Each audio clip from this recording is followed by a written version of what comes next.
আজকে আমি কৃষক বিদ্রোহের উপর আলোকপাত করব। কয়েকটি কৃষক বিদ্রোহের নাম তোমরা বলতে পারবে?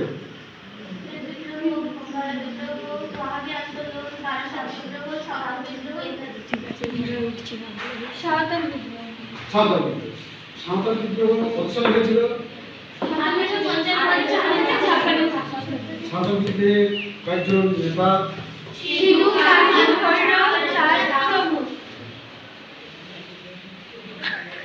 সিধু মুর্মু, কানু মুর্মু, সবাইকে ভালো করে জুম করে দেখাবো। তীর ধনুকেদের তীর ধনুক নিয়ে এরা লড়াই করতে, যে তীর ধনুক ঢাল এদের অস্ত্র ছিল সাঁওতাল বিদ্রোহে। সিধু কানু, এদিকে সিধু কানু,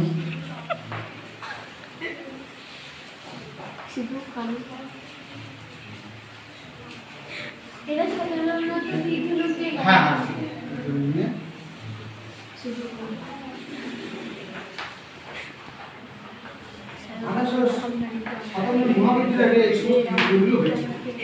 এই বিদ্রোহগুলো বিভিন্ন এক একটা জায়গায় ছড়িয়েছিল, ক্ষুদ্র ক্ষুদ্র কিছু অঞ্চলে এগুলো মানে গড়ে উঠেছিল। অঞ্চলে অঞ্চলে এগুলো দেখা গিয়েছিল, এগুলো আঞ্চলিক বৈশিষ্ট্য ছিল। আচ্ছা, এই আঞ্চলিক বিদ্রোহগুলি সর্বভারতীয় রূপ হলে 1857 সালের মহাবিদ্রোহ। মহাবিদ্রোহের কয়েকজন নেতার নাম বলতে পারো? বলো।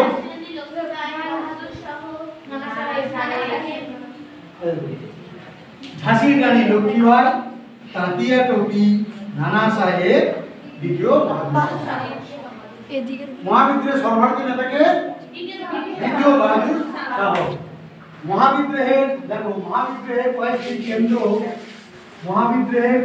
কেন্দ্র পাঞ্জাব, দিল্লি, বেরেলি, গোয়ালিয়র, কানপুর, মিরাট, লখনৌ, অযোধ্যা, বিহার, এইসব জায়গায় মহাবিদ্রোহগুলো ছড়িয়ে গেছিল। বেশিরভাগই উত্তর পূর্ব ভারত এবং মধ্যপ্রদেশে মহাবিদ্রোহগুলো ছড়িয়ে ছিটিয়ে ছিল।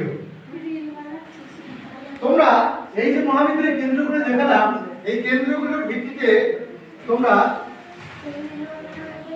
এই ভারতের এই যে মানচিত্রটা রয়েছে, এটা তোমাদের কাজ হচ্ছে তোমরা একটু দেখো। এইবার এই মানচিত্রের মাধ্যমে তোমাদের কোথায় কোথায় বিদ্রোহগুলো মানে ছড়িয়ে পড়েছিল সেইগুলো তোমাদেরকে মার্ক করতে হবে। দিল্লি কোনটা, হ্যাঁ